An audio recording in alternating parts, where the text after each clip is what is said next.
Hola, soy Pablo, maestro de las rentas. El senior living o la vivienda que va a necesitar una población cada vez más envejecida. Y no estamos hablando de casas de retiro o de lo que antes se llamaba la tercera edad, digamos que era como el final de la vida, sino de una segunda fase de la vida, por así llamarlo, que va a ser mucho más prolongada y con distintos tipos de nivel de salud, de dependencia, etcétera. Entonces, sabemos que México es un país todavía joven en población, que está creciendo, que tiene un bono demográfico.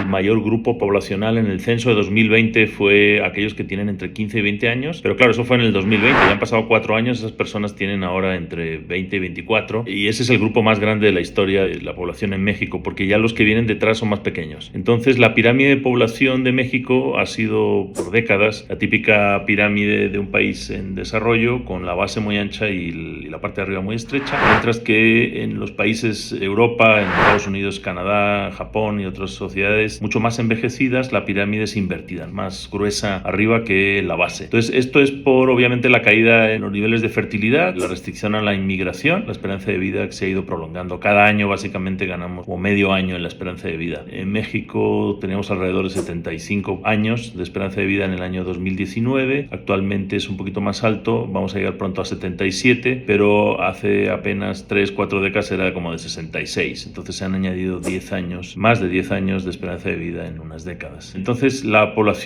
de adultos mayores en México se prevé que alcanzará unos 36 millones de personas en 2050, que es justo alrededor de ese punto del máximo poblacional en México, que llegará alrededor de 148 millones de personas. Básicamente, como en la presentación que hice sobre tendencias demográficas y urbanas en el magno evento, en el pasado evento en septiembre, les preguntaba a la audiencia: ¿tú en qué invertirías? ¿En escuelas, en kinders o en servicios a papelerías o cosas infantiles, digamos, en servicios para los niños pequeños o en servicios para la población adulta? Sin hacer nada, el mercado, el tamaño del pastel va a ir creciendo de manera muy rápida en la población adulta por estos factores que ya mencioné. Bueno, se habla a veces de la tercera, de la cuarta edad, de varias fases que no tienen que ver tanto con la edad, sino con dos factores. Uno, el estado de salud, obviamente, dependiendo de qué tan autónomo seas en tu estado de salud, y el segundo factor serían las circunstancias familiares, ¿no? Si tienes sobre todo hijos o familiares más jóvenes con los que puedas vivir y puedas tener una vida un poco independiente durante más tiempo cerca de esos familiares, o también, pues si no los tienes, si tienes los recursos para poder pagar a otras personas que te cuiden, que inicialmente pues es simplemente, podría ser el cohousing, por ejemplo. El cohousing es casas independientes que están cerca una de otra y tienen algunos servicios comunes, por ejemplo la lavandería, o tiene servicio de limpieza común, o tienes una persona que compra y a lo mejor hace alguna de las comidas, las demás comidas te las haces tú en tu casa. Entonces, esos sistemas de cohousing también están creciendo mucho en Europa, donde, por ejemplo, hay amigos que compran todo un edificio y se van a vivir juntos cuando tienen 60 años, no cuando tienen 80. Va a haber varios grados de independencia. El otro factor que se mencionaba, esa independencia que tienes como adulto mayor, puede cambiar de un día para otro, ¿no? Y todos conocemos casos en los que